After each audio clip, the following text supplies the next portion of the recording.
My special interest is on public-private partnerships, and specifically in the field of nature conservation.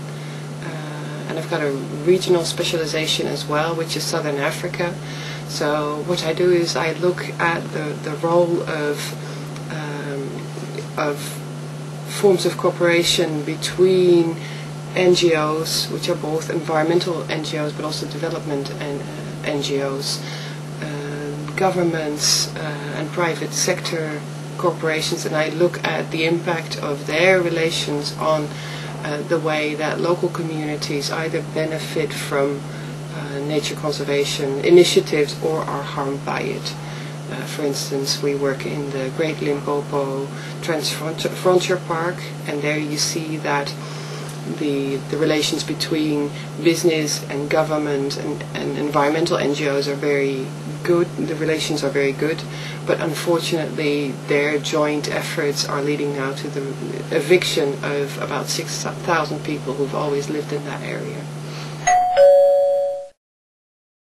Given my own background, it's quite logical that I'm offering a thesis seminar on public-private partnerships in Southern Africa. Well, actually, the seminar title, full seminar title, is Partnerships in International Cooperation in Southern Africa, and the subtitle is In the Shadow of Apartheid. This seminar, as I said, my own interest is in these alliances in the field of nature conservation, but the students who are interested in other fields, they are more than welcome to apply for a place in this seminar.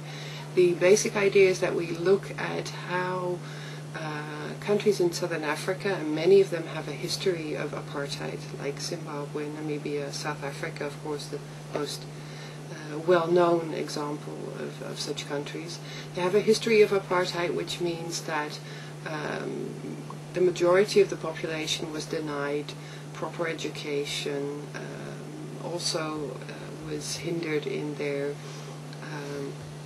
possibilities to set up enterprises. And so what we want to do in this seminar is look at how these states, both governments but also NGOs, how they try to deal with the legacy of apartheid. Because now that apartheid is officially abolished, it doesn't mean that all these old inequalities have disappeared overnight. So how do they deal with that? It would be nice if people have attended the Transnationalism and Entrepreneurship seminar, but it mainly requires an interest in the area, in the subjects. Although it must be said, it's not necessary that you actually go to South Africa to do fieldwork for this study.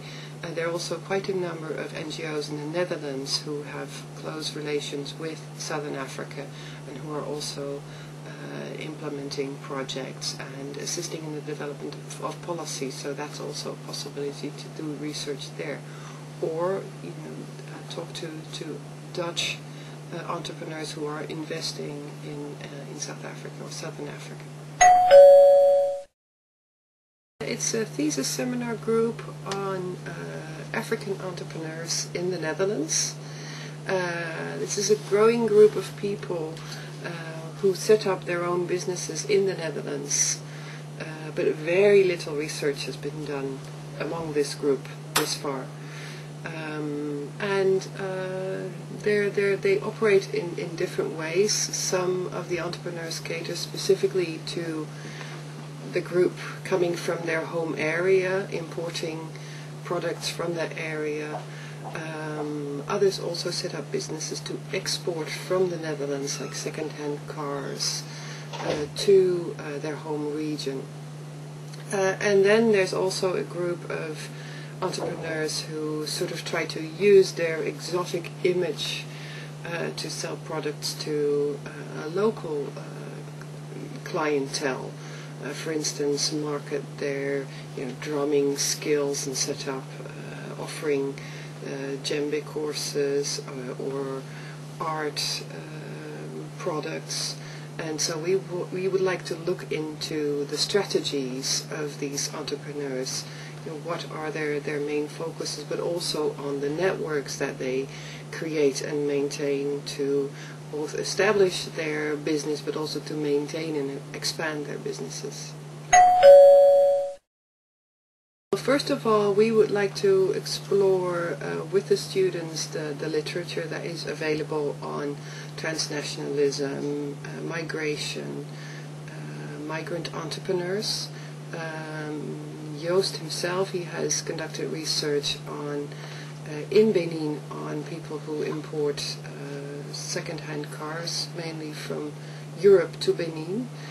And so he's written a number of articles on that. And then we would like the students to do field work, go and visit African entrepreneurs in the Netherlands and discuss with them their strategies, their networks, and see if we can find, if we have several students joining the group, see if we can find certain patterns.